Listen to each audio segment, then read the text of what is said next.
You might not know the name Peter Metcalf, but you absolutely know his legacy. If you've ever clipped a black diamond carabiner, buckled one of their helmets, or gripped an ice tool that made you feel just a little braver than you really are, then you've touched something that Peter helped build.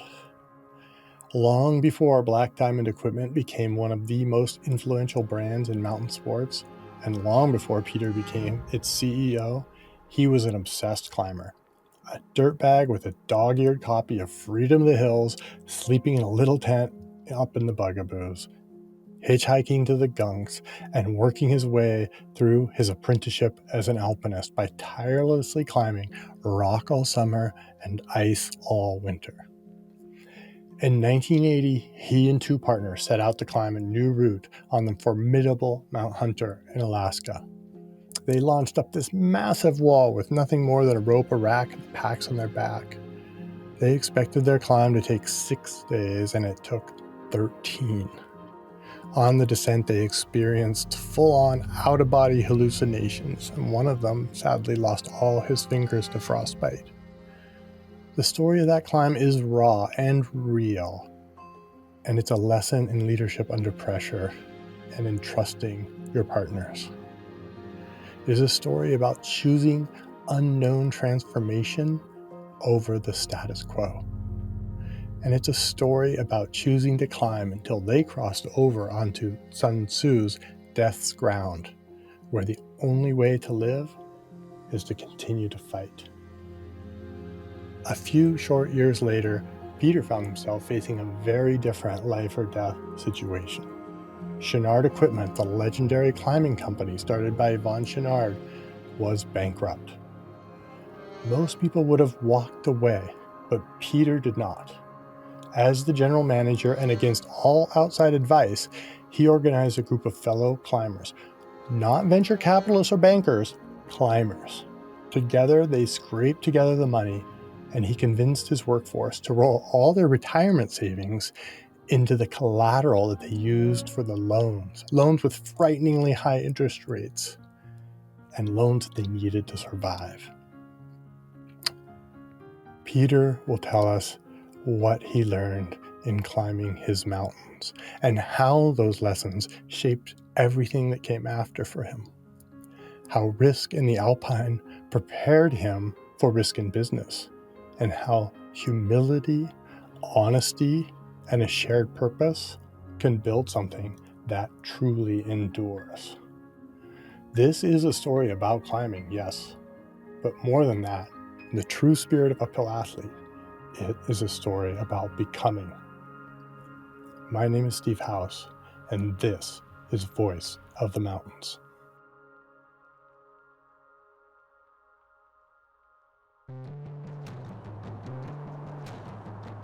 If you're enjoying the show and want to take the next step in your training, join our newsletter and receive a free 4-week sample training plan. Head on over to uphillathlete.com/letsgo, and once you sign up, you'll instantly get a link to try out some of our most popular training plans. It's a great way to get a feel for how we train our athletes for big mountain goals. Check it out at uphillathlete.com/letsgo. That's uphillathlete.com/LETSGO.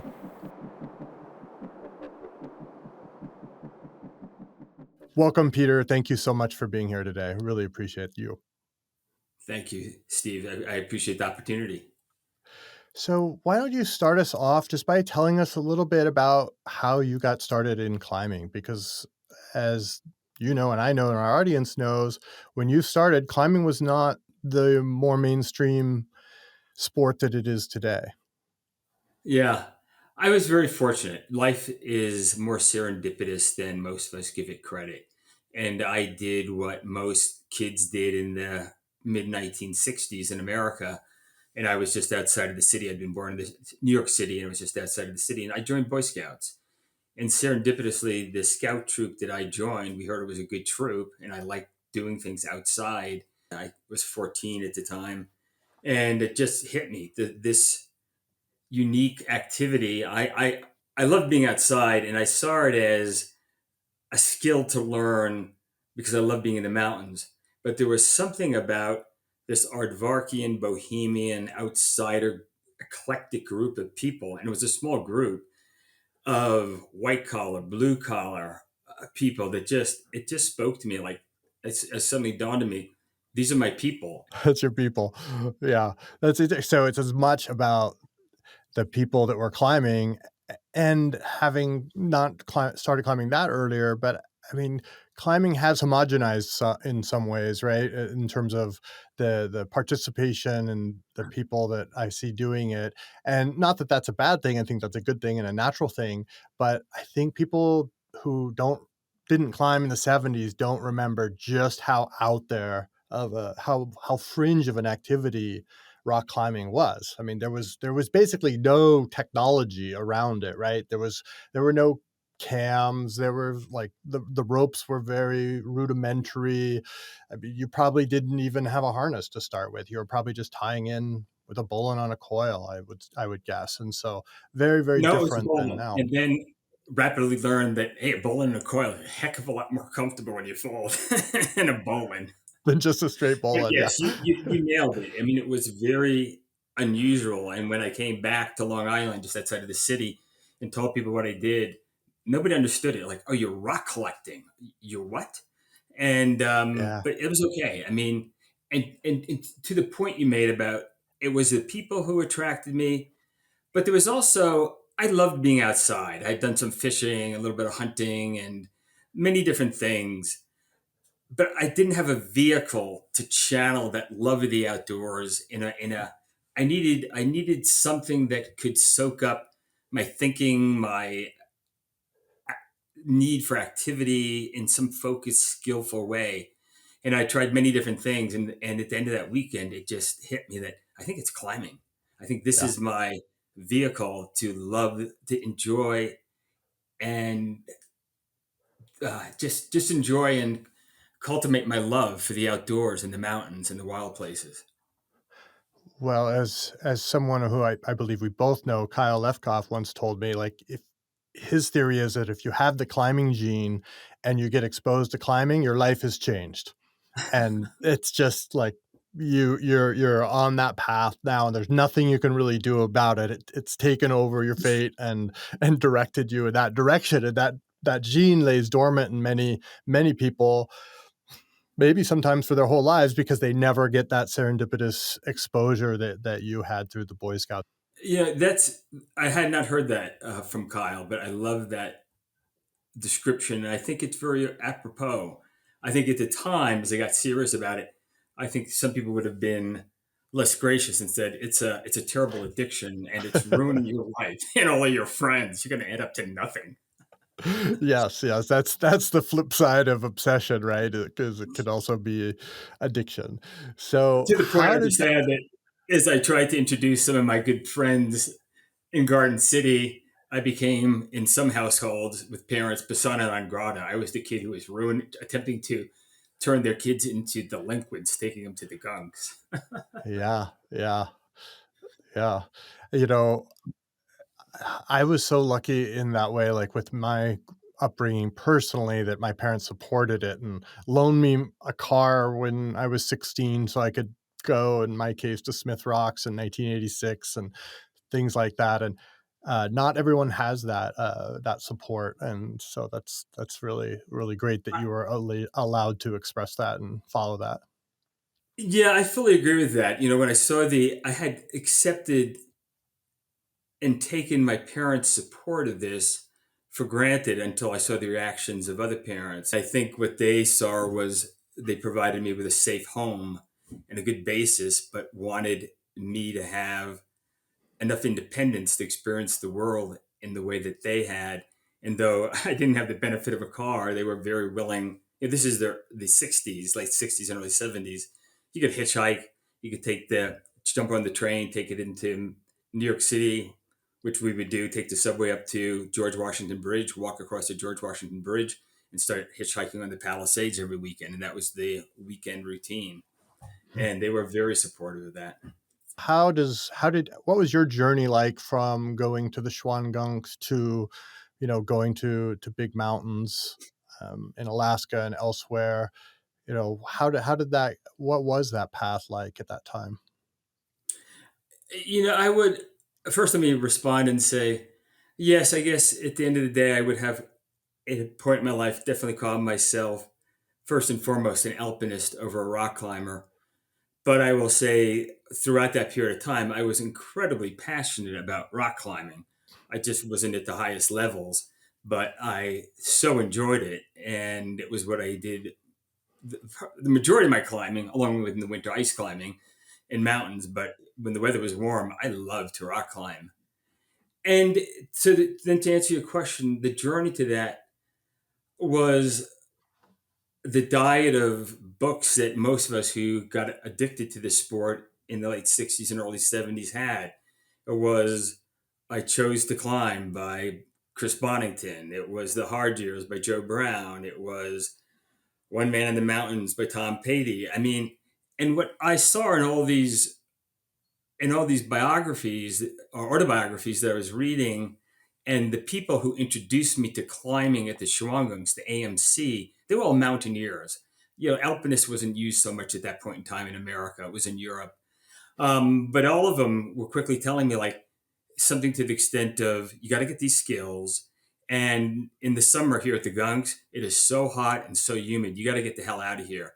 So what you do in the summer is we go to the Tetons and we go to the Wind River Ranges and we go to Canada and things like that. And I thought, oh wow, this sounds pretty cool. and but in reading those biographies and hearing this, you realize, oh, there's a huge apprenticeship here. How do you become a mountaineer or an alpinist? Like, what do I need to do to go climb Mount Robeson or go to Canada or Alaska? And again, fortunately, this community of people I was surrounded with were including people who had done first ascents already in Alaska. I mean, that was the AMC at this time. And I got a hold of the Boyd Everett expedition planner. Boyd Everett was on that American Annapurna trip. But I guess my point was, what was really interesting about this only being 14 was that I had never done in my life at that point in time anything big. At that age, you're Yeah. carefree, you're running around, you're doing whatever. And climbing combined with reading these stories and go, yeah, I want to do those things. I want to go to Alaska. I want to go to Europe. I want to go to Mont Blanc. I want to do the Fernet Pillar. I think someday, but whoa, that's a big deal. But you're hanging out with people who say, yeah, it's a big deal, but there's an apprenticeship you go through. So you're going to Mhm. go, you got to rock climb here, you're going to learn to lead, then you're going to learn how to do winter camping, and then you're going to learn step by step by step. And it was really, I think that has affected the rest of my life in that you can look at a goal and you immediately know how to break it down into all of its components. Number one, I love the mountains. I love the wild places. I love challenges. And reading these stories of Bonington and Patey's and Don Willens and then Annapurna South Face of Haston and well, Bonington wrote it, but that is sent by Don Willens and Haston, who were the people who summited. It's like, I got to do this. I don't know. It's just part of that gene that Kyle talks about. And it was, Mhm. okay, what are the steps and how am I going to do this step by step? Yeah. I feel like Boy Scouts itself taught me that because you would have these lists, like, the Boy Scout handbook in many ways for me was sort of this, it was a path and it was like, do you do this? Do you do this? You qualify for this. You got to wait this many months. You have to assume this level of leadership within your team. And it's like, okay, I could follow this list. And then, yeah, you look back 4 or 5 years later and you're like, you've learned all of these things you've become. And I think that that's so interesting because there is, and what you said with outside, there is absolutely this tension between, you know, this mentality that you're describing where you are working for a long term goal to become something that is going to take years versus I want to be that. Those are different.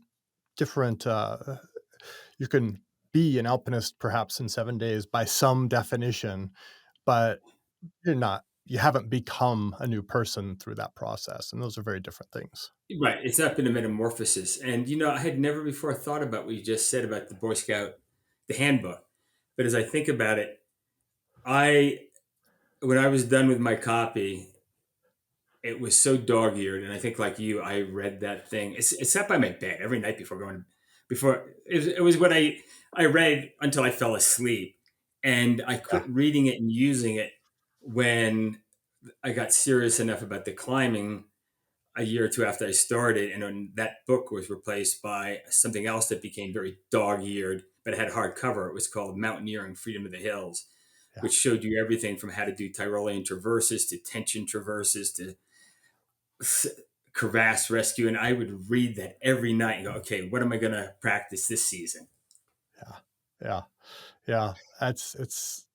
I did the same. I still have my Boy Scout handbook somewhere, and it's literally like just a bunch of pages, like an ancient text or something. But so you still haven't answered my question though. Like you heard about becoming a mountaineer, going to big mountains, going to the Tetons and the Canadian Rockies and Alaska. And of course, yeah, you're 14. So you've got some growing up to do as we all do. But at some point you made your way up to Alaska, and what was that path like? Who did you meet along the way? Who did you bring with you along the way? So, again, life is serendipitous. Starting at the Gunks, one's very fortunate. A lot of serendipitous acts. That fall was a TV show, a 1 hour documentary, and I don't recall what it was called exactly, but it was a documentary on Knowles, a National Outdoor Leadership School in the Wind Rivers, and Paul Petzel leading a 35-day wilderness mountaineering course, really well filmed, showing people self-resting on snow, rock climbing, climbing peaks. I'm yelling to my parents, "Mom, Dad, come in here! You got to see this! I got to do this! Check this out!" My parents caught a little bit of it and go, "Well, if you can figure out how to get there and do it, whatever, do that." So anyway, and I had, that wasn't cheap. I mean, the thing cost nothing in hindsight, but it still was a lot of money to save up. And I had with my brother a little lawn business, and they said, "Hey, if you can save up and do it." And I sent out for the course material, got the materials, applied for their Alpine Guide course, got accepted in early June of 1971, went west for the first time, flew out to Denver. I had to lie on my age because it required you for that course to be 16 and a half, and I was 15. So I lied. I figured that none of them know. I was pretty rabid and did that 5 week course. But that course was pretty incredible at that time. Petzold, who's a legend, was on it for the first 10 days, and then he walks out bidding everybody a fair farewell, and you head off up north towards Gannett Peak and that whole area. And because it was the Alpine Guide course, they wanted to teach you more about leading and real technical climbing in the mountains. They had hired, and he walked in there. We met him for 5 days in and around Gannett Peak.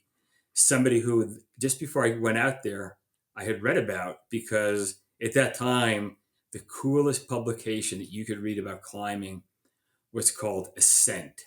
And it was the annual, sublime, beautiful, long form journalism magazine once a year of the Sierra Club. And there was an article in there written by Royal Robbins on the first ascent of Tisaak, in which he wrote both his part and a guy named Don Peterson's, talking about Don Peterson as the young Turk up and coming and constantly challenging him on the route and not listening to his paternalistic wisdom and experience. And they fought all the way up that route. It was just an amazing article. And I had read it probably 5 times. I was like fascinated by it. So who walks in to the Gannett Peak Base Camp? Don Peterson, looking every bit as tough, hard as Robbins made him out to be. And I was like, oh my God, I am going to be rabid and just like do anything he says and be with him. And fortunately, on this course, 5 weeks in the wilderness, that's a long time. A lot of people were kind of burned out. And since it was voluntary, only 2 or 3 of us said like, yeah, I want to do this. I want to do this. So we did a bunch of climbing with him. We actually did a new technical route in Gannett Peak together.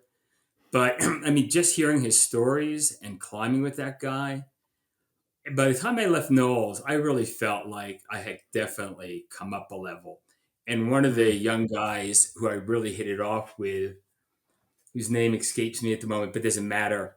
And I said, like, as the course was ending, "Have you ever climbed the Grand Teton?" And he said, "Nope." But I'd love to. And I go, "Well, so would I." So as soon as the course ended, we grabbed our gear and said, "Man, we're mountaineers now." And hitchhiked up to the Tetons, got to Jenny Lake, camped out there, and then started like investigating, okay, what's the route and this and that. And just somehow in the process, realized and talking to people there, like, you kids, I mean, we were 15. Before you might want to do the Exum Ridge, you might want to get a little bit more instruction. So we walked into the Exum office and talked to Glenn Exum about it. And he said, "Yeah, we have this advanced rock climbing class that teaches more about leading, more about placing pro with a guy named Herb Sweetland." We finished that thing. Sorry, it was the one day, but we finished it with also a climb at Baxter's. And Okay. at the end of that, Herb said, "I think you kids could do it." And so we went up and, yeah, climbed the Exum. We're lucky to have lived through it because we didn't start at 3 a.m. We weren't the fastest kids in the world.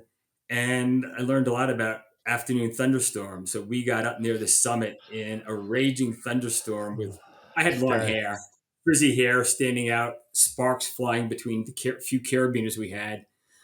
But anyway, we did that, came down, did a little bit more stuff, and then I hitchhiked back east to get home. But that fall, the next great thing was I got back and I'm not doing anything with the AMC anymore. But those people I had met through the AMC were people I was doing some climbing with. And one of those people was a wonderful guy who has since passed, Guy Waterman, who had been one of the instructors. And he had two sons, Scooter, we had three, one had passed, Scooter and Johnny Waterman. And he said that Johnny was a really good climber, and he and another climbing partner of his, he was out west, a guy named Leif Patterson, were the following summer of 72, putting together 2 week long mountaineering courses. And they had this 2 week course they were putting together to climb Mount Robeson by the Cane Face. And it was glaciated to learn a lot about more about glacier travel, this sort of thing. In the summer of 72, hitchhiked out of New York City up to Montreal because at that time for $35 you could go all the way out to the west coast on the Trans Canada train. And we did research, and they actually had a whistle stop at Mount Robeson Station. So in the middle of the night, after 3 days of travel, the train guy, the conductor, agrees to tell the engineer to stop the train. We pile off at Mount Robeson Station. Next morning, run into Johnny and Leif and go packing into Berg Lake at the base of Mount Robeson. And when we get there, we run into a guy named Warren Blesser, who was well known at the time, had just done a new route, East Ridge of McKinley or something. But definitely I'd read and heard of him, and Leif knew of him. And his partner had just twisted his ankle and was walking out, and Leif was there, left with his dog, his Alaskan Malamute, looking for a climbing partner. Said, "Hey, can I join you guys?" And Leif said, "Well, I got these three kids who I'm teaching to climb, but if you want to join us, you're welcome to." And Warren said, "Sure, let's do it." Ooh, So we climbed the Cane Face, leading it and placing screws. And this is 1972. And this was part of what we're learning about ice climbing. yeah. We make it to the summit of Robeson, which is really cool, like Alaskan Peak with its ice flutings and stuff. And Yeah. you did that Emperor Face route. Um, but at this point now, the clouds are blowing in and its visibility is getting low. And in and out of the clouds, we keep hearing that, well, before we can see it, we're hearing these whistles blowing. One whistle, then two, one whistle, then two. And then as the clouds blow clear for a moment, we see down below a team that turns out to be four Japanese climbers who had come up the other side, the Ledges route or whatever the standard route is. Yeah. And they had just made it to the base of the pyramid, and they're slowly working their way up. Anyway, that section, as you know, is not that steep. It's probably only 30 degrees or so. At this point in time, it's getting late, and the only way down with us is we're going to wrap the Cane Face. but the dog can't rappel. So anyway, we did that and got to witness the first ascent of under real ice conditions of that climb. Then Very we all cool. came down, and actually then afterwards still had enough time over 2 weeks and did a new route on Whitehorn in a day. Well, Yeah. but all of us, I mean, it was coming down in the dark. We didn't have headlights, just little flashlights. And the three of us who had never done an unprepared bivouac before kept saying to Johnny and Leif, "Let's do a bivouac. We got to learn how to bivouac." And finally, they capitulated and said, "All right, you want to be miserable and understand what it is to do an unprepared bivouac? All right, let's do it." And shivered through the night, never slept a moment, put every stitch on, lay on the ropes, and learned what it was like to bivouac. And got down, walked out, and then after that, it was a great trip. And decided, all right, we still got 2 weeks left. Hitchhiked down to the Bugaboos and had a great 8 or 9 days in the bugs and got to do everything from the standard routes in Bugaboo and Snowpatch to the Kraus McCarthy on Snowpatch. Wow. Pretty good routes for the day. Yeah. So I realized, as did some of my other climbing buddies from the Gunks who had had similar experiences, we need to do something bigger now. We need to go to Alaska. We're ready. We want to do something technical. And so, doing the research, we found out, Brad Washburn up in the Museum of Science had this amazing archive of from his aerial photography days, photographing every Alaskan peak. And that he would allow you to come up there and go through his books if you made an appointment. Brad looked at the photos with us and helped us. And they said, well, there's that ridge is undone. That ridge is undone. That one looks really cool. And he goes, I Yeah. would go do that one. You guys can do it. I mean, you're going to be college kids in another year. I mean, yeah, go do it. So we got to Juneau, pulled off there, pulled into Ken Loken. He was the pilot's office. Walked in. I think I forgot what we called our expedition. We came up with a name. Everybody had a name for their expedition. Right. And we walked in and we said, we're the so and so expedition. And Ken Loken's administrative assistant, secretary, et cetera, office manager looked at us and said, do your parents know you're here? You are the expedition? Yeah. Yeah, Yeah. that's us. Yeah. We were expecting actual full-grown adults. Yeah, yeah, Bunch exactly. of, He said, bunch no, of, it's us. So anyway, Ken flew us into Latuya Bay, and we spent 28 days on the mountain, um, and had a phenomenal time. So we did get flown in first, and right there. But initially, we're ferrying loads. We got 30 days worth of food, ropes, etc. And during our climb, there was a massive earthquake. And thank God we were on the ridge because every face in that cirque of every peak fully avalanched. It was an incredible experience. yeah. And that, I guess, is the journey to alpinism in Alaska. And then, of course, my appetite for Alaska was now turned on. Yeah. And, I mean, I think any alpinist that you talk to has threads of this story in common, whether it's, the people they met, the things that happened. Yeah, just so many. I think about my own trip, my first trip to Alaska. You don't realize as a young person when you step into these theaters, you really do step into history. Like you step into live history that's being written by your being there and these other people being there. And I mean, these are our shared history and culture. And there's so much that's familiar with your story that me not having known any of this from you personally, but so much of these threads are familiar. Steve, that is so well said, and I've thought about that myself, and that perhaps that's why for our generation this history was so powerful, and why we read all these books and biographies because it was tangible. We met these Mhm, people, the legends we got to actually hang with and be around, and mhm. it wasn't elitist. It just what you learned from their presence and seeing them was just so powerful. Yeah, yeah.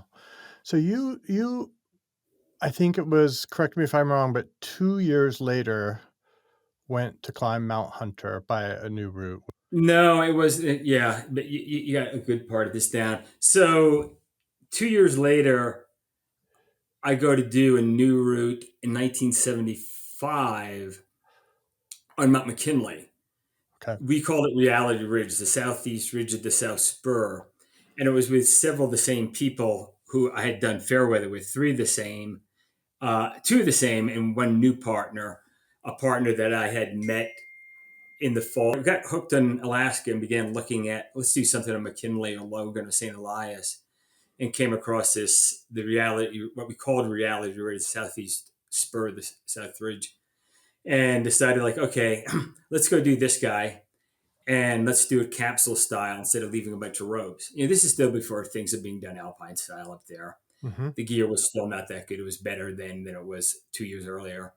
And so what we ended up doing was driving the Alcan that time up to Alaska. But first, I spent the spring living in the valley, and my buddies picked me up in California at the valley with my other climbing partner, and we drove up there with all our gear again, and then like a tugboat lashed extra tires onto the front of the car like bumper guards and drove the Alcan when it was still dirt up to Talkeetna, got flown in and did this new route on McKinley and did kind of a circumnavigation because what we did was we had 10,000 feet of rope that would pull the Poly Pro on Reality Regional until we got to the top of the South Ridge.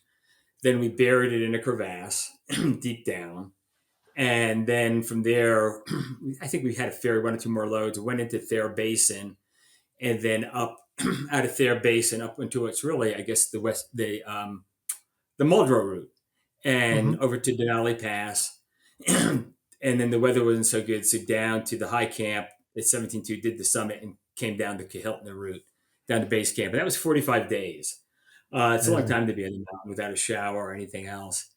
That's a pretty significant achievement, just keeping yourself supplied with food and fuel and everything you need to survive in Alaskan conditions for what, 6 weeks?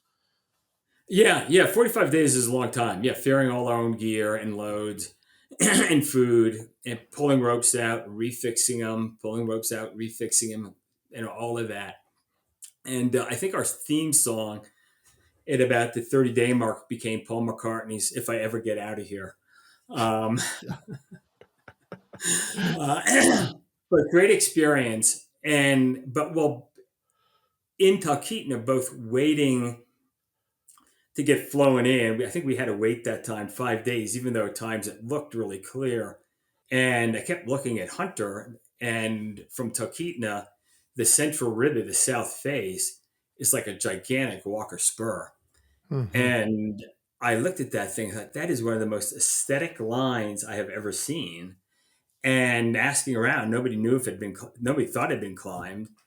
And I just thought, well, if it hasn't been climbed, that's my next objective. I have to go to college for a year or two at least. I did the 7.5 year college program, year on, year on, or year and a half off, year on, year and year and a half off, and started scheming on that trip and um, planning on that trip to do that. And Mhm. so the next 2 years, I ended up climbing in Europe for 2 summers with a host of different partners doing those great routes and really getting great experience. And decided, okay, 1980, we're going to go. It was Charlie Fowler, who I'd been climbing with in the Alps, Glenn Rando, who I'd done a ton of climbing with, and had just done a new route a year earlier in Mount Huntington, and me.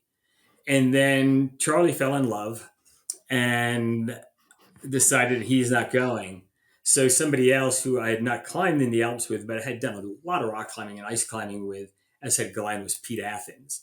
So talked to Glenn and said, I'd like to invite Pete, did some more climbing together, and game on.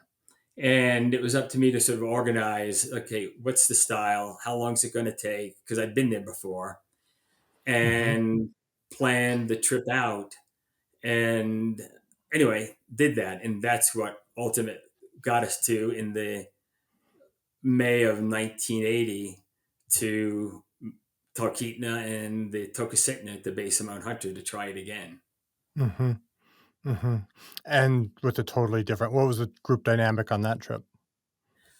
It was phenomenal because you s- I think sometimes you don't know what you don't know until you know it.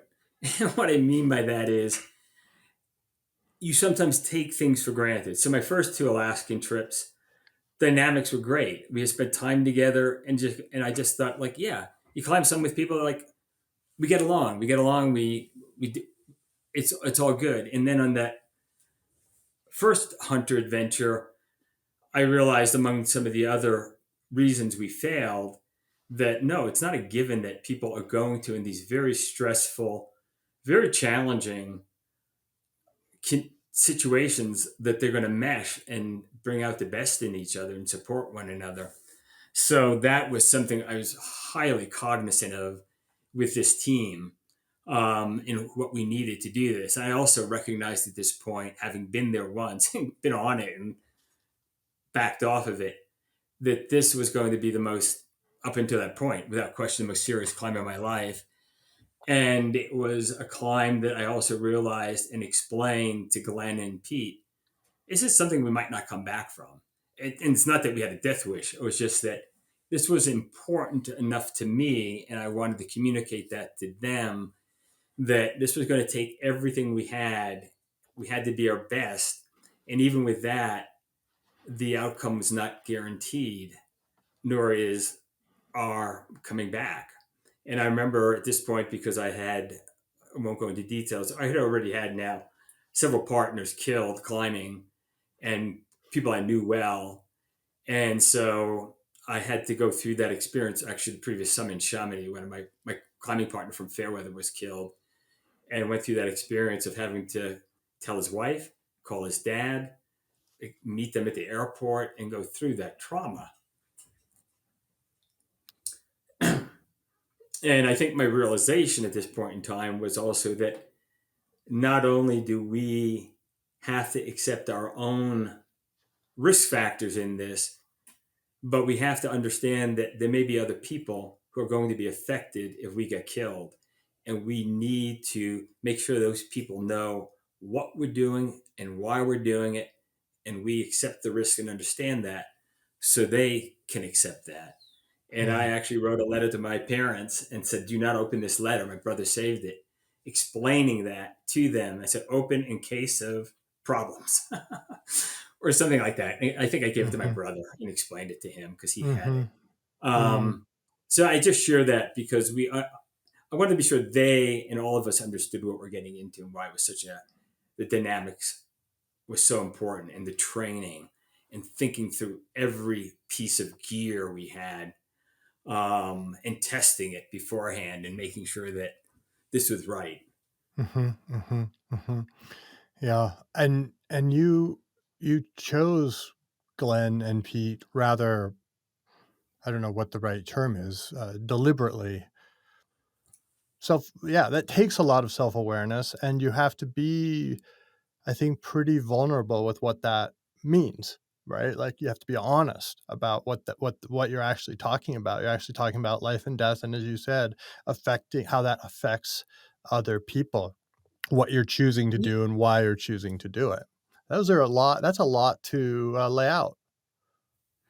Yes, it's really well said, Steve. And I would also add that, I actually at that point in time, Pete was not the climber he became. I think Hunter really was a giant stepping stone to his Mhm, becoming the great climber he became because up mhm, until that that makes point he sense. had not been to Alaska.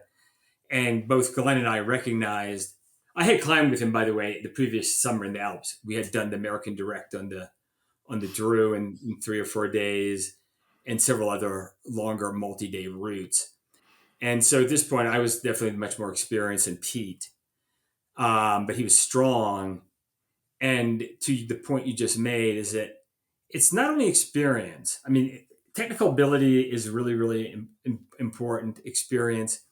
But I would add that if I'm having to choose between experience and thoughtfulness and awareness and chemistry of the team, I would choose the latter.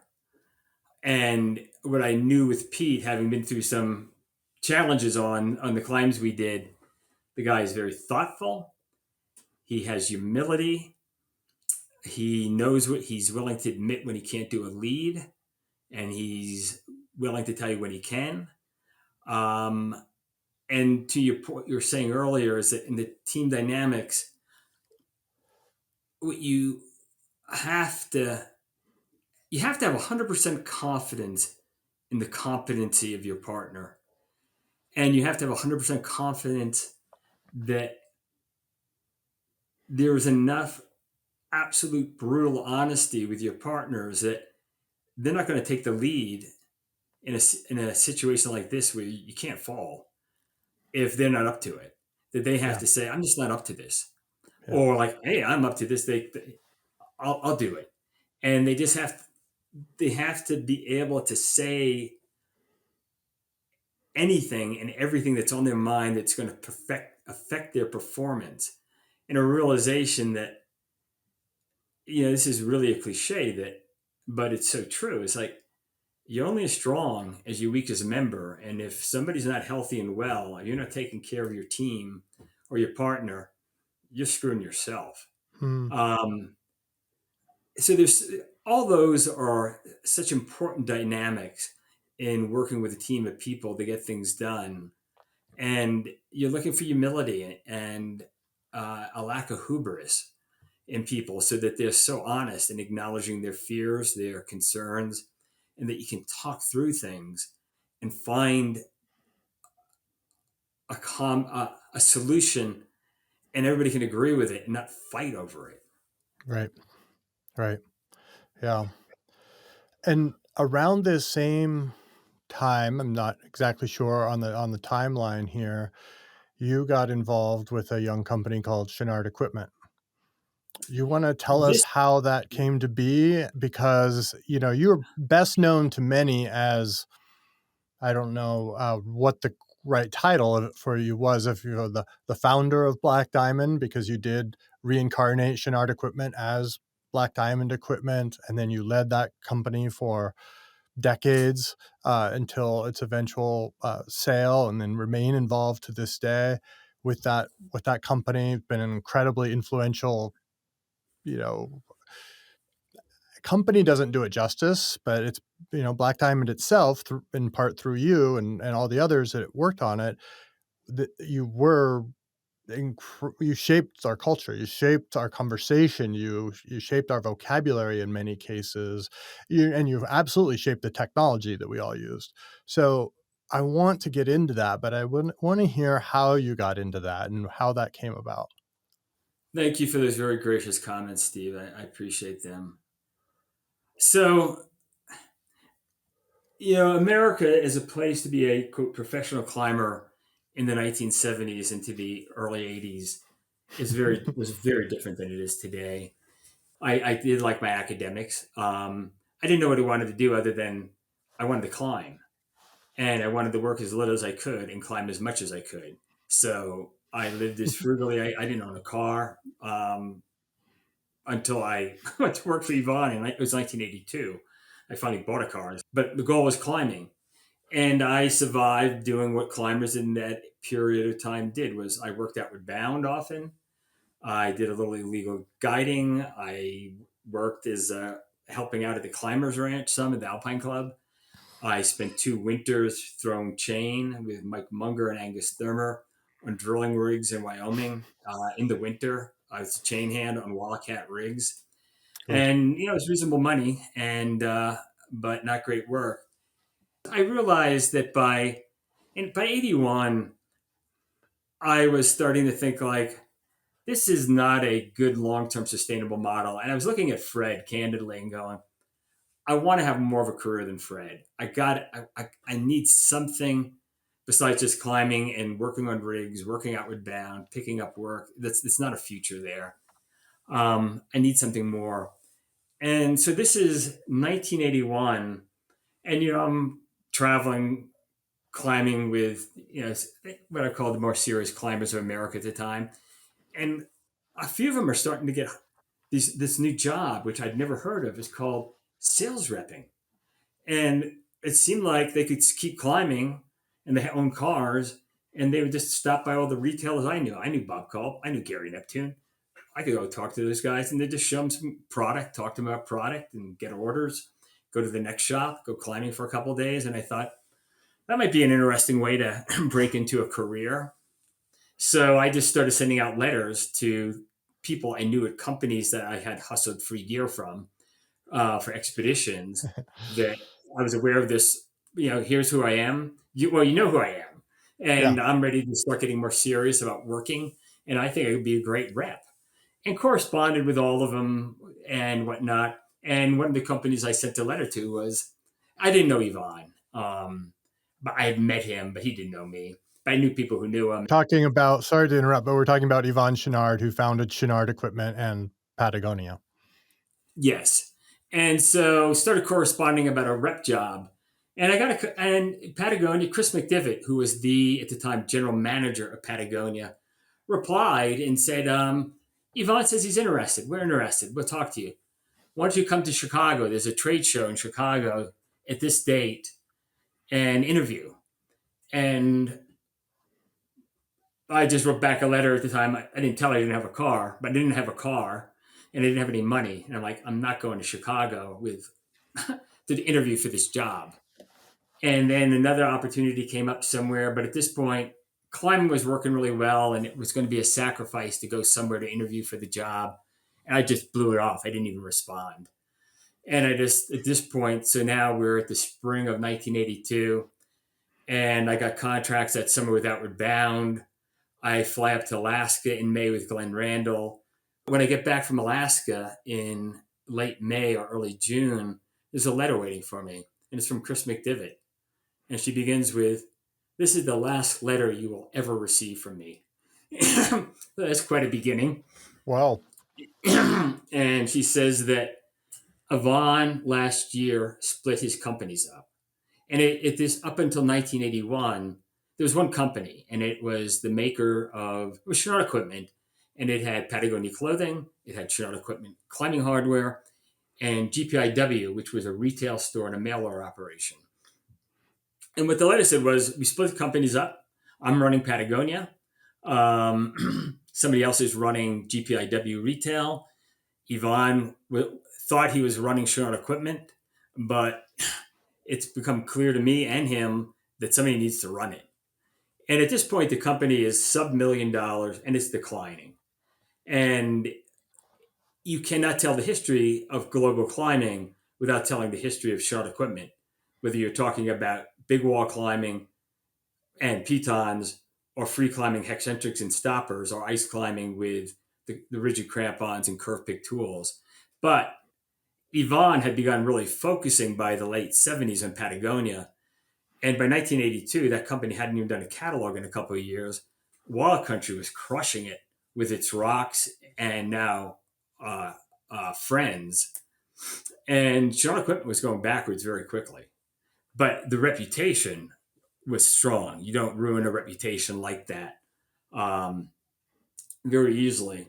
And I should add that to me and many people of my generation, when I received the 1972 Chinook Equipment catalog, which was not a catalog, it was to us in my generation of climbers what Mao's Little Red Book was to the Cultural Revolution. This was something that, yeah, it sold some gear, but it told you how you use the gear.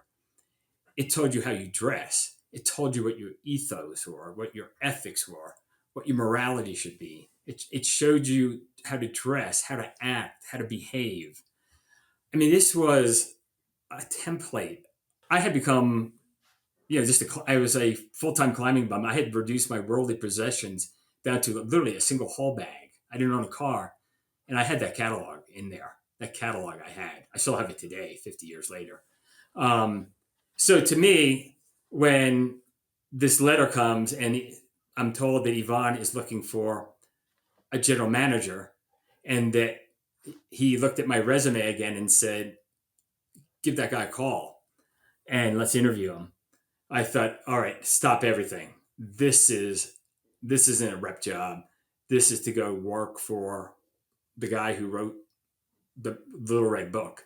I sat down and put together a 2-page letter to Yvonne saying, this is why I want this job and why I think, even though I have never run a business and whatnot, I think you could train me. I think I'm your guy.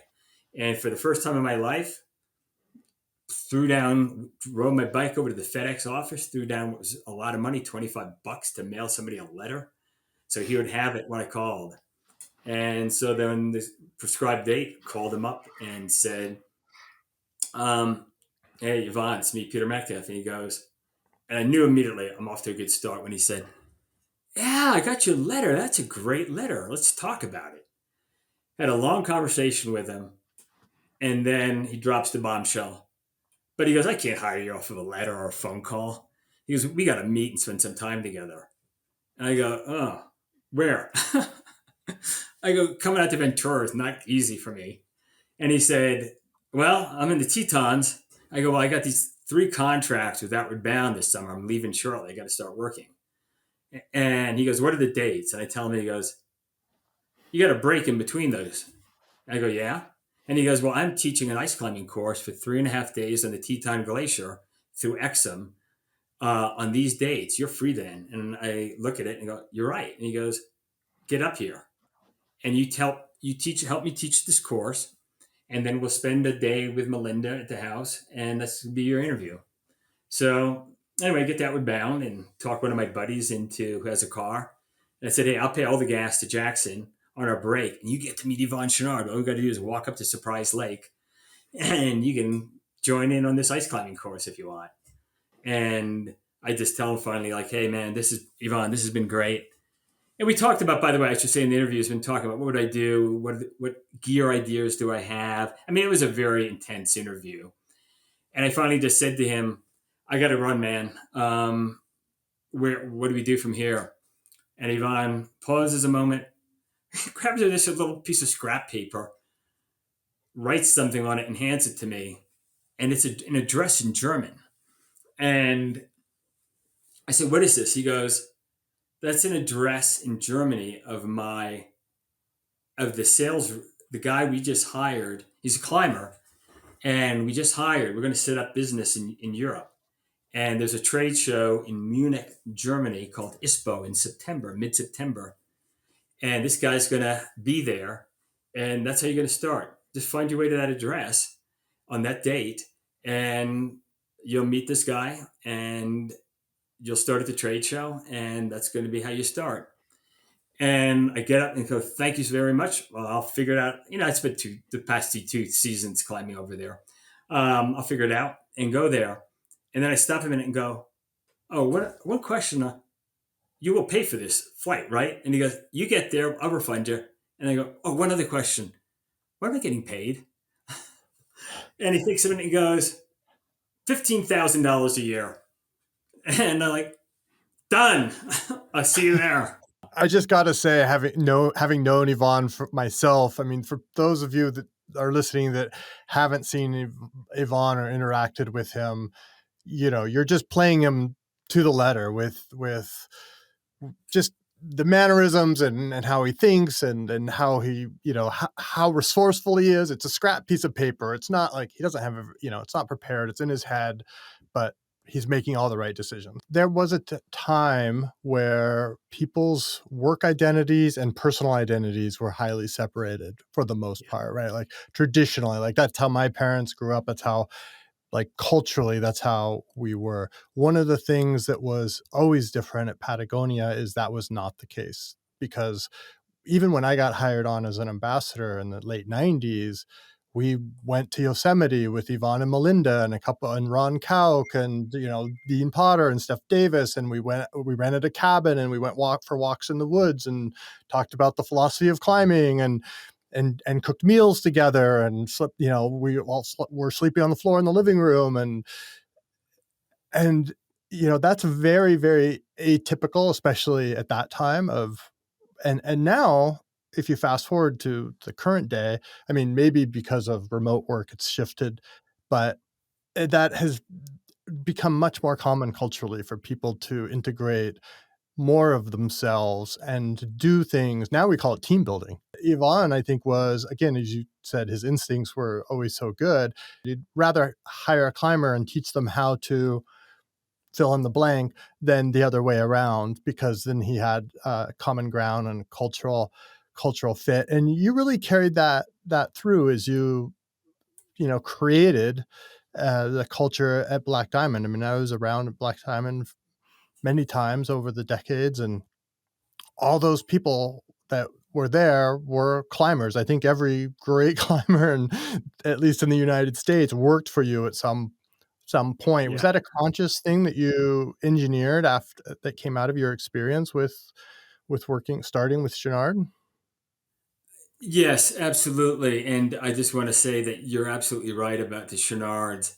And because it was the first real business I ever worked at, to me, what was among so many things that were so compelling about it were just those attributes that there wasn't a bifurcation between your workday, your friends, your social life, your passions. It was all one. It was seamless, right? And so the desire to follow that's what I knew in creating BD, but there's a lot more to the BD than just that. Um, was just a very natural thing to do. And I should add that it was years later I read that Warren Buffett quote that I thought captured this what you just said so well from a business person, which is culture eats strategy for lunch every day. Hmm. And that was something Yvonne understood so early on in starting his businesses, is that the culture, the human dynamics, how people get along, and that you're a team. Hmm. Yeah, that's so true. And one of the things that I think that in my experience carries through is when you're in the mountains doing these things, uh, it's very vulnerable many times, right? Like as you said, you have to speak up when you can't lead the pitch. You have to speak up when you don't feel well. You have to ask your partner how they're feeling. You maybe have to step up and take the lead when you didn't really want to. Um, and there's a certain intimacy to that, and being able to that translates very well to the in my experience the work environment, to being able to say like, hey, this is going on for me, you know. So if I feel a little, I don't know, edgy today, then it's just because it's not because I don't like your idea about, I don't know, the catalog. It's because maybe, my dog's sick or whatever it is. And that seems to like reveal or reduce a lot of the friction for people. Yes, if you can be that open and not Hmm. feel like there's going to be any retribution or recrimination because of that, that's really healthy. Yeah. You talked a little bit about how, this moment of when, and this is, I think, unique to the time that you were climbing, where we were transitioning away from like lot fixing the entire route to pure alpine style ascents. And that was very common. Even when I was younger, we used to fix the first two pitches and so on. That was kind of a very common practice then. And, and then you talked about that cutting that tether and heading up on the route. Can you describe a similar experience that you had at Black Diamond that felt similar? First is in alpinism as in business entrepreneurship, if it's not something like with a bunch of venture capital and whatnot, it puts you in situations of serious consequence. Both put you in situations of serious consequence. And secondly, there is an incredible tension between the need to prepare, organize, strategize, um, and the need to just cut loose and go for it. Or as Patton once said, the minute the door of the landing craft opens on the beach and you're being fired upon, you, everything has just fallen by the wayside. And that's not quite true, but it's you do everything you can to prepare, and then you got to start being agile and improvise and whatnot. It's what people have to realize is that the transition from Chevron equipment to Black Diamond was not quite as seamless as people think it is. I mean, what happened, and to tell that story, you really have to understand that there was a big bang, or it's what I call the big bang. There was a big bang that hit America's outdoor industry in the latter part of the 1980s. And it also hit the sports of climbing, backcountry skiing, mountaineering. And when I say the big bang, it was the confluence of several big social, demographic, and legal trends. One was the creation and birth of what we call tort law. And up until the mid 1980s, tort law, i.e., the ability to sue a landowner, whether it's the government or a private individual, for the fact that you got hurt on their property, and you can claim attractive nuisance that they didn't block you, they didn't warn you, whatever. So you had the revolution in tort law, and Sherrod Equipment went. I mean, many companies were being sued out of existence: football helmet manufacturers, playground manufacturers. Um, the list is endless, and that's why we see all Right. these warning stickers on things. When it comes down to the outdoor industry, Chevron Equipment received in rapid succession a series of very serious failure to warn lawsuits. They never claimed that the product failed, but they claimed that the product failed to perform in the situation it was being put to, that the user wasn't properly educated, that the user wasn't properly warned about the limitations of the product. And that's because up until that point in time, we all assumed that the person buying this gear or equipment would only be buying it because they had gone through the apprenticeships that you or I and everybody else up until that point in time had. And so as a result, insurance premiums went through the roof. Companies are receiving lawsuits and losing them that are causing them to file for bankruptcy. Concurrently, you've got land managers changing situations, beginning to ban things like climbing. You have ski areas that, if you remember 1980s Colorado or Utah, there's that your lift ticket said, do not, if you ski out of bounds, it is illegal to ski out of bounds of any area. And if you do, you'll lose your ticket. You will spend one night in jail and you will be fined $500. And that was when $500 was probably like $5,000 now. There was no winter wildlands. The Access Fund was not even created at this point in time. There was no, I think, American Whitewater. These groups didn't exist. And there wasn't even an OIA at this point. I mean, the industry hadn't even organized a trade group at this point in time. And so this was a huge wake up call. And so 1989 was the year the Access Fund was being formed out of the American Alpine Club. Some of these other groups came later. But as a result of all this, and I should add, there's one other thing that was going on here that is parallel to, but discrete from. So, if you want to put the birth date of Black Diamond legally, its birth, its creation, its founding, 1989, that is correct. But if you want to talk about when was it really founded, when was the ethos and the values in the beginning of it, it was 1982 when I was hired. Because Chevron Equipment had been going backwards for a couple of years. No catalog, no new products. It was becoming an also run.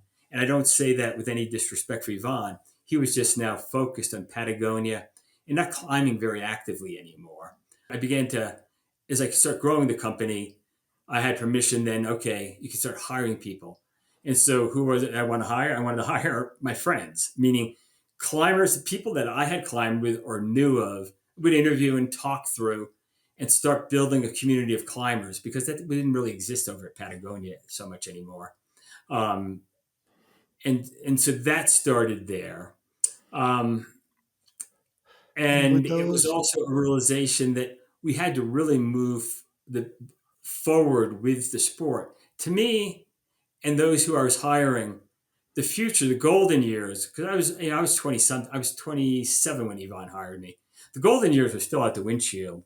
They weren't in the rearview mirror. And at the moment, a little bit for Yvonne, with all due respect, the golden years were a little bit more in the rearview mirror, and he had a high set of ethos. His values and such were that didn't really believe in sticky rubber, bolts, chalk, camming devices at the time. I mean, he moved forward with it over time, but a lot of what was starting to happen, and then the mid '80s and late '80s, as sport climbing took place, and if you certainly remember those debates, the hang dogging and the great debate that the Alpine Club had, we all went to together. Yvonne, Melinda, myself, people from Chenard. Um, but as a result, and Yvonne gave me and the people I hired and the marketing director I hired, Mariah Craner, was absolutely brilliant at capturing these ideas that I had and how to manifest them. I did the first couple of catalogs and then I hired her. Um, but as a result of this, it was also something that was not overly palatable for Yvonne. He wasn't happy with it because, as Mm. he said, gosh, this company is moving in a direction visually, image wise, gear wise, product wise, ethic wise, embracing sport climbing, the clothing, this gear. I don't really believe in it. And so it's challenging for me as Yvonne Chenard. It's my name on this company. So this was a source of great strife between myself, Mariah, me and Mariah with Yvonne, which I Hmm. respected, but I knew it was a real problem. But then you add to this what I call the big bang that hit the industry, all the challenges, and then the lawsuits hitting. And suddenly our insurance premiums went through the roof beyond what this company could afford. And it also was the fact that Chanel Equipment was part of this corporation of Patagonia now, which was become a much, much bigger company. Um, and Lost Arrow, the Great Pacific Ironworks, was now the mail order and retail operation was much, much bigger. And it was clear to any good attorney that somebody might be able to pierce the corporate veil and attack Patagonia, let alone Little Chanel Equipment now, which I had grown to $5 million in revenue. And I think it was a leading company for its period once again. Um, but between that, Yvonne's sort of own beliefs about where the sport was and what I was doing with Mariah to capture that leadership position, and then gosh, the risk, and then the lawsuits, and now it was not profitable because of the size of the insurance premiums. He had it, and he finally decided in the spring or late early spring or the end of the winter, or it was early March of 1982. He filed it for bankruptcy, and just said, "We gotta. It's over. It's not worth it anymore." And he said, "I want you to put together a plan to liquidate the assets as quickly as possible with the least cost to the company. But you can spend a couple of weeks first trying to find a buyer, if you can find a buyer. Otherwise, we'll just liquidate it as quickly as possible." So I got working on that, met with a few different people and entities, and people looked at it and just laughed. Why would anybody want to buy this? This thing's losing money. You can't get insurance for it. Oh. There's all these lawsuits. There's no future here. And I thought about it and had an epiphany and realized, wait a minute here. I'm not about to just surrender and make a mockery of my last, what was 8 years worth of effort in rebuilding this company into the leading climbing equipment company again. I hired so many of my community at this company. Now we have a good number of people. The community is depending on us in what we're doing as far as innovative gear, the catalog. And I said, I don't want to make um, I don't want the legacy of that and my generation have been raised on of shown equipment to go to nothing. More importantly, if this company disappears, what is going to champion the issues of great importance to a fellow community of mountain sports enthusiasts, climbers, alpinists, and off-piste skiers? To me, this wasn't about looking at a group of potential consumers and saying, what can we sell to these people? It was looking at my community and saying, what needs do they have? What services do they need to have provided? And we're going to provide them.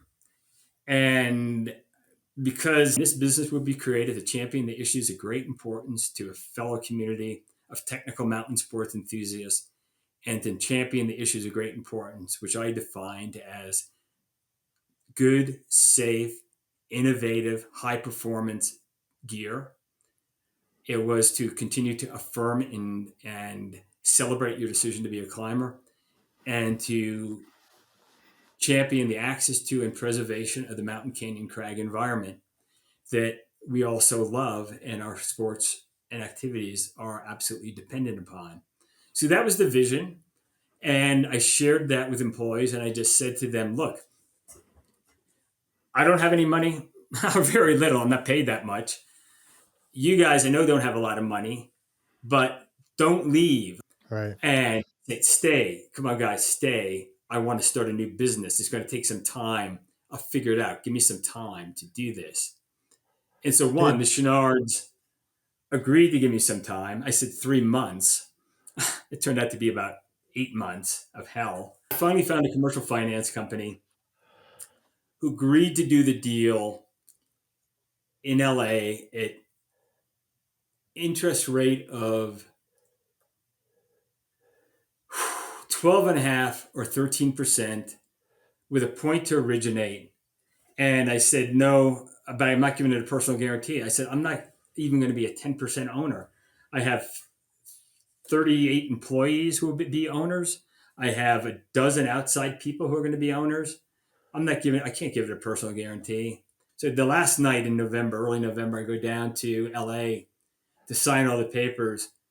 And these guys at the commercial finance company with their gold chains hanging around their neck with their open shirts say, sign all the papers and then go, oh, yeah, forgot two things.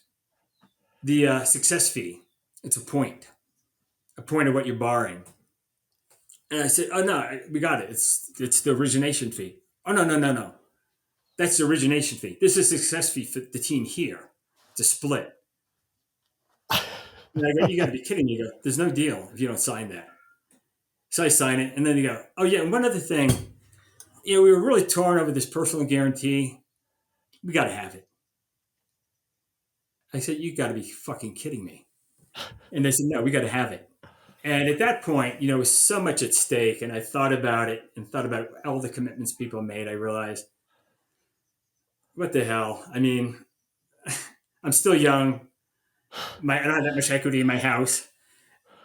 I had talked this through with my wife, and she was willing. As I said, if we have to just leave town in my old Volkswagen, we still can start over, right? And she goes, we could. So I signed it. wow. But talk about, I mean, just like Mount Hunter, we didn't talk about it fully, but that moment where you realize on day 3, you can't go down anymore. The only way to live, to do the route and live is upward bound. And my attitude at that point was the only way to not give up everything I have, including my house, and to realize this vision with all the employees is move forward and succeed. How did you bring people along for that? It's a very good question. I think what is so crucial is if you're starting something,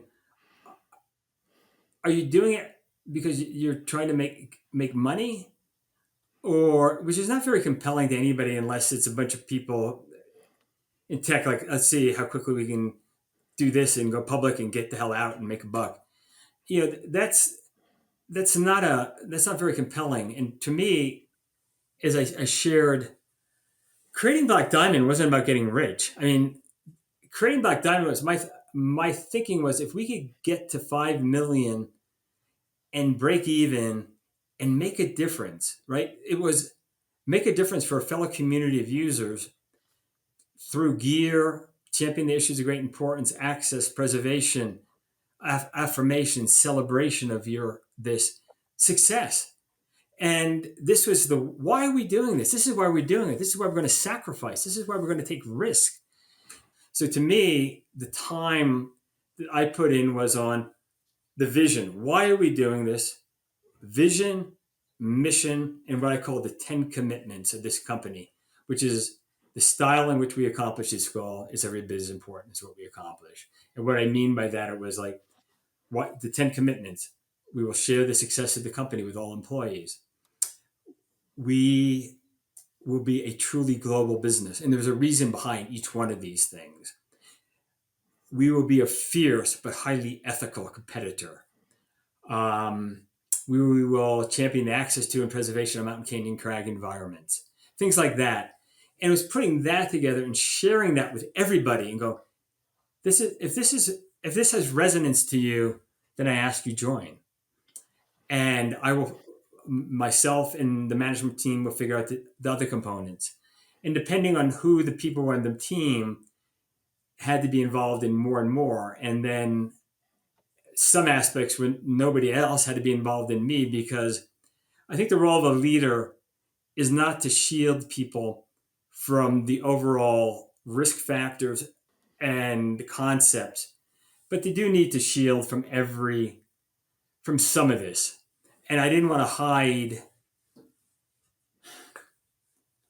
I'm trying to say this. Yes, I was not fully transparent with everything, but I did not. When people put their money in, before I could access that money, it's put into a escrow account until we had everything there, and then we're ready to push the button, sign the papers, doors open, and I had everybody aware of what we had to do to succeed. I said, we don't have cash flow to go more than 2 weeks in the negative. And day one, this is how we're going to do it. And this is where your salaries are going to be. So I explained to people the minute that we're putting product into work that day, it's like figure you're on a 50-mile run across the desert and you got 1 liter of water. Make it last and get across that desert because when that liter's gone, you're going to be dead. And so, because we can't have more than this amount of money in there. So everybody learned basic accounting, and that was not my idea. That was Jack Stack's idea, the great game of business.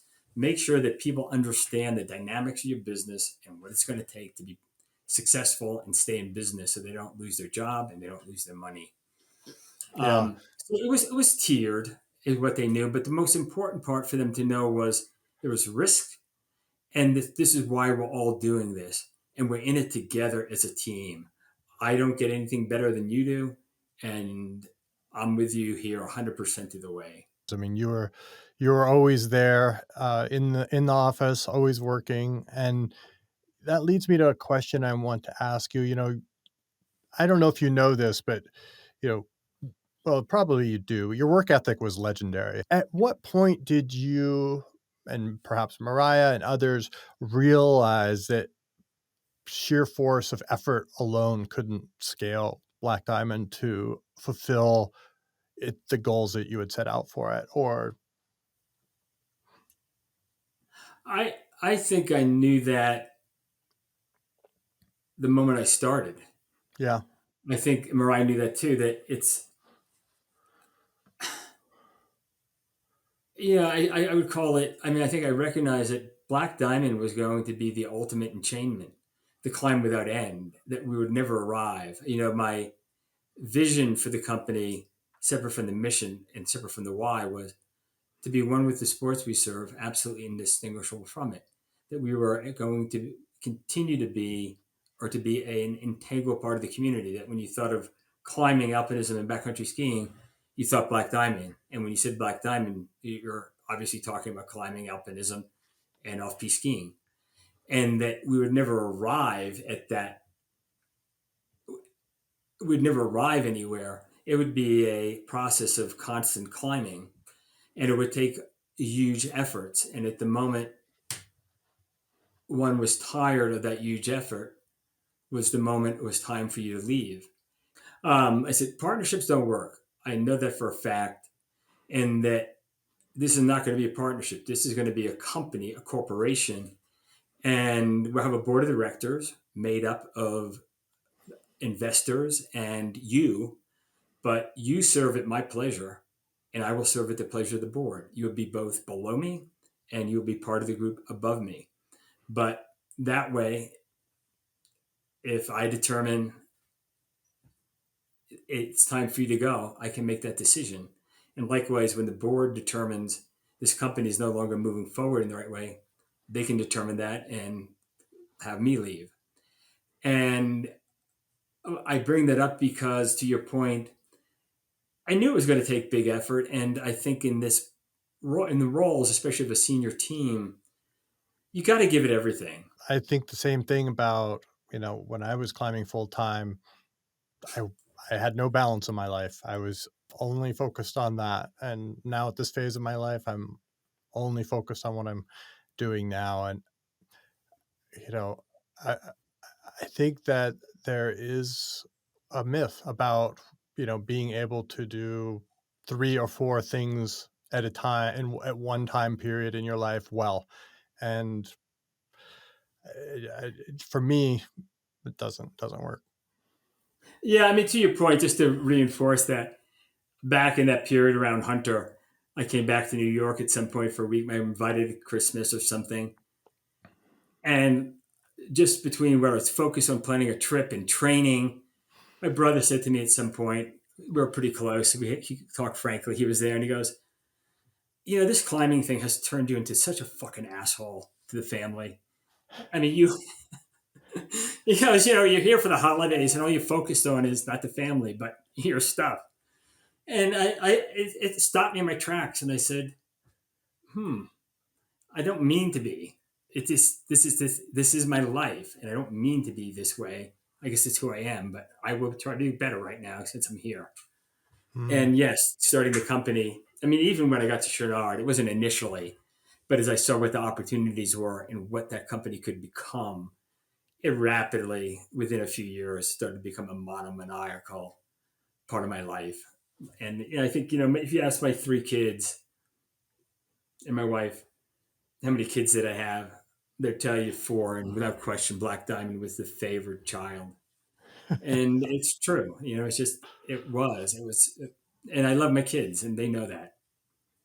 so much about alpinism and business is about making really hard decisions with incomplete information. And in climbing, we talk about having intuition, having a sense of things, those good old should I go up or down signals that we share with our partners.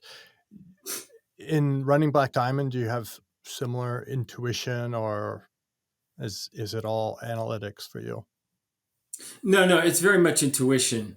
Um, because as I shared, creating Black Diamond was such a quixotic dream. Mm, And so many people just said, you can't do it. I mean, in this community, you guys have no money. Some of the banks I went to looked at the thing and just said, I can understand getting behind a deal with warts. But son, this is the artichoke of warts. Every time you peel back a layer, you get a bigger and bigger wart. There's nothing here that's worthwhile. And so, but you have to go with this idea that no, my intuition tells me this is doable. I just feel it and know it can be done. It's just figuring it out, and we're going to do it. mm. And then in big hard climbs, you often come across, as you know better than I, some challenge of some sort of route finding, of technical climbing, or some mixed thing. You first thought is like, this is impossible, and then you look at it a moment and go, no, this is impossible.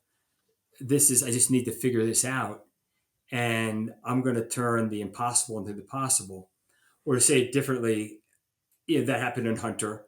And when I got to Black Diamond, I'll just have to say, both in trying to start it, but then after the doors open, there was three what you'd call existential moments that look like, and game over. You know, Disaster hits, and each time we were able to metamorphose that disaster, that existential moment, to be taken down into a moment of absolute opportunity that actually made us much, much stronger and better because we flipped it. So my cliche at BD after the first year was like, you know what? Disasters are nothing but situate opportunities in drag. We just have to figure out where the opportunity is. And we did that so many times that those disasters made us so much stronger. And I think, like in climbing, every time you are challenged to your very limit, you come out of that and go, that was the best climb of my life. I made that. I became a better climber because of that, and that's why I'm climbing, is to discover what I'm capable of and what I want to do, and to get to that edge and just feel so fucking alive. And in business, so that's, I know I'm digressing from your point about intuition, but it's to look at something and go, to use another cliche, is I think I initially and my team grew with me to look at things that aren't, and instead of saying, how come, looking at things that aren't and saying, why not? Okay, there was no like business like Black Diamond that was committed to this being a public service, so to speak, but was a for profit business that we're going to champion these issues. And my attitude before anybody talked about mission driven companies was not that, hey, if we do good as a business, if we do well as a business, we can do good for the community. My attitude from the day one was like, look, guys, if we do good for the community, we will be rewarded by doing well as a business. And that's intuition, right? Sometimes the people you hire is intuition. The Yeah. decision to move to Salt Lake when no other business was here, and everybody I said we're moving to Salt Lake looked at me and go, "There's no outdoor businesses there. That place, you don't want to move to Salt Lake." Yeah, at that Um, time, Salt Lake had a very rough reputation as being quite industrial, and it was not. Now it's the center of the outdoor industry in the there U.S. wasn't there wasn't one outdoor company here, and people, businesses do better when there's an ecosystem of other like-minded companies. Of And course. even the climbing community. When I told Johnny Woodward, Johnny was Mariah's husband, and Mariah like, hey, I'm serious. I think this Salt Lake City area is actually pretty good. And the question, and I explained why, and John, but there's no climbing. And I said, Johnny, I know you're getting into sport climbing, but there's AF. And Johnny looked at me and goes, that pile of choss. And that people don't realize how much this place, both as a place to live and reside, to all have businesses, that was transformed for the outdoor industry, which I, all humility aside, will take full credit for, because I worked that so hard, because I Yeah. realized that was important for our brand to be associated with the place, and I wanted to hire only climbers and skiers. So Yeah. I saw How this can you do place as that? a place that they could afford, that they would love, and that we wouldn't have to bifurcate our lives. In a place like Ventura, is you have to make a decision every day. Do I stick around and work? Do I spend the weekend with my family if they're not climbers, or my kids? Or do I get to climb? And in Salt Lake, I saw Innsbruck. It was like, Mm. hey, we can all do this. We can do a dawn patrol and be at work at 8. We can do something after work and be home with our family at 7 p.m. We can be out Saturday morning and be back with the kids in the afternoon. Yeah. And this would be part of our lives, our community, our friendships. And I saw this in businesses in Italy and in Europe too, this integration of community, life, activities, friendships. We did strategic planning every year, and I wouldn't bring all employees into the strategic planning, but I would bring a huge amount in every year for the beginnings to talk about it, review ourselves, and I'd always create a report card and say, how are we doing? And hold up the mission statement, the vision statement, the 10 commitments. Are we being true to these? And then those were posted all over, and any strategic plan, actions, you could look at that and go, are we being true to that? Are we living those things versus, companies that bring some consultant in for a week, do all that, write all that shit, and then they'd file it away in a filing cabinet, never to be looked at again until somebody asked for it, and they dig at it out and go, I think it's here. You sound exactly like Yvonne Chouinard when you say that.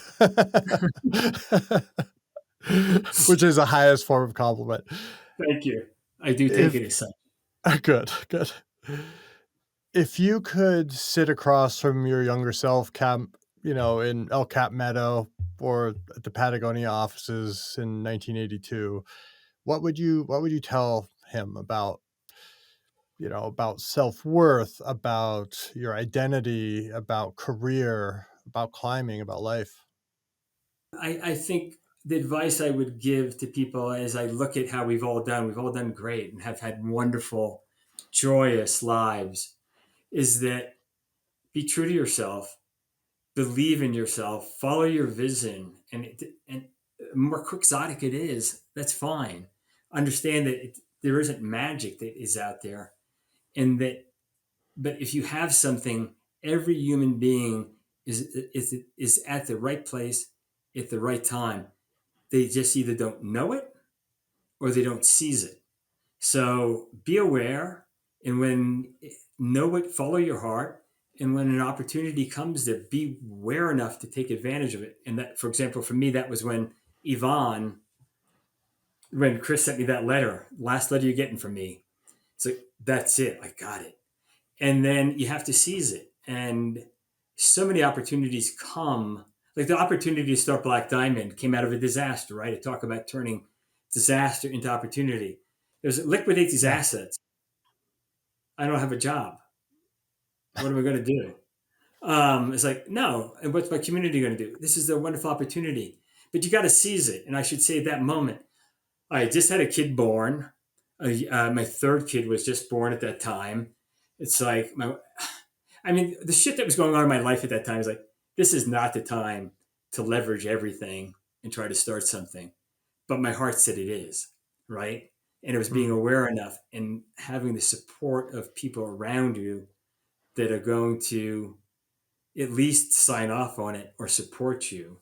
So it's be true to yourself, know who you are, don't capitulate to others just because, but be aware enough of what you what you're looking for, so when it comes you can really seize it, and opportunities don't come at great times. And then you have to apply yourself 100%, right? I mean, you have to apply yourself. I was really drawn, having known a lot of your story, I was really drawn to bringing you on here because I first of all, you and there's your generation of I sort of think of the Chenards as being one or two generations ahead of you. I just look up to you guys and as a group, and you really inspire me to try to seize those opportunities that I have at this time in my life, and say, okay, those guys did it, they figured it out. I don't see the whole picture yet, but ideas aren't born fully formed. I know that that's how they did it. That's a lesson of Patagonia. It's a lesson of Black Diamond and so many others. And, I just have to follow my intuition and try to put it together and look at this in a big enough time scale that it actually can work. It's not a matter of months. And, you said it so beautifully when you were talking about the feeling you have after having done a great climb that pushed you to your limits and made you feel alive and expanded who you are, expanded who you knew yourself to be. And if you look back at, you know, the early days of transitioning Chenard equipment into Black Diamond, you said yourself earlier, it was 8 months of hell. But that 8 months of hell, just like those 13 and a half days on Mount Hunter, change you, right? And that's this same it's the same. I just heard this over and over again in your story, the story of in applying yourself and having a vision, having pulling all these pieces together, which is very difficult to see and do, and coming out someone better and someone new and someone expanded. And now you're doing incredible work in other areas with conservation, and we didn't even we'll have to save that for another conversation another day. But I just think that there's so many threads here that you pull together that inspire me, and this story will truly inspire the community when they get a chance to listen to it. Thank you, Steve. That's really beautifully well summarized, and I really appreciate it. And I just want to add one element to what you said, which is both in creating, both is for me as a climber and in getting to Chouinard and trying to reinvigorate Chouinard and creating Black Diamond, there was never it didn't begin with like, as I shared with BD, we're going to be a great company. It's just like, we just need to make a difference. If it's 5 million, but you go through these steps both as a climber and in creating a business that at the end of say 5 years, gathering everybody together and go, wow, look at what we've achieved. And now we can stand on what we've achieved and go, but look at all the other needs. Look at all these things that we could do, and the community needs us to do, and we should do. And you do that, and then 3 years later, if you get there, you just, it's a constant rebirth. I always said like our strategic planning was 3 years of evolution, 3 to 5 years of evolution, and a 1 year of revolution. And and there was these chapters where you just suddenly look at what you've done and go, wow, if we want to keep this exciting and bold, we need to look at where we're at and go, wow, what are the needs? And if there's a recreation process that goes on. And then when you're all done, you can look back at it and go, wow, you sort of connect the dots. All this led to this. And wow, there is something kind of special there. I didn't start there, but you look back at it and you can reflect upon it and Yeah. go, that Yeah. was really pretty cool. Yeah. Yeah. Yeah. You could never imagine being there in the beginning, but when you sort of go through step by step, you're there. Yeah. Yeah. I've often, as you have, I'm sure, had that feeling at the top of a big route. Like, wow, look where we came from. I can't believe that we just climbed, all the way up from the valley, and here we are. Yeah. Yeah. And you've done some amazing climbs. Like, geez. But I guess, but the similarities are so powerful. I like to call it alpinism and entrepreneurship. The qualities, the humility needed, everything about it, the approaches are so parallel and akin to one another. It's uncanny. Interesting. Yeah, I want to follow up with you on that. One last question, Peter. Yeah. How do you want to be remembered? I would like to be remembered as somebody who did his best to make a difference for a community of technical outdoor enthusiasts and those who love the wild places, and was a good friend. Yeah. Well, it's been a real pleasure to have you on and to be able to talk to you. I've not known you well, but I've known you for a long time and always been a big admirer. And thank you so much for being here. So thanks, Peter. Well, thank you, Steve, for the opportunity. I mean that. It's a real honor, and I will now flip that on you and say I have followed your career and just been slacked and in awe reading the accounts of your climb. So you're one of my heroes. Oh, So thanks. to do Uh, this with you is just such a treat. Great. Right. Well, that was another chapter in my life now. I'm on the game of business chapter now and trying to learn from the greats here. So thanks for that. A pleasure. A pleasure. Thank you, Steve. Thanks so much, Peter.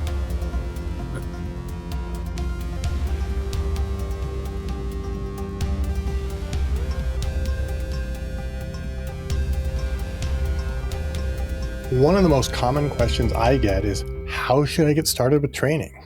Well, they say the first step is the hardest, so let's make that easy. We are offering free 4-week samples of our most popular training plans for mountaineering, trail running, climbing, and more. Go to uphillathlete.com/letsgo to sign up for our newsletter, and you will not only get monthly insights on training for uphill athletes, but you'll also get a sample training plan. It's totally free, so why wait? That's uphillathlete.com/letsgo.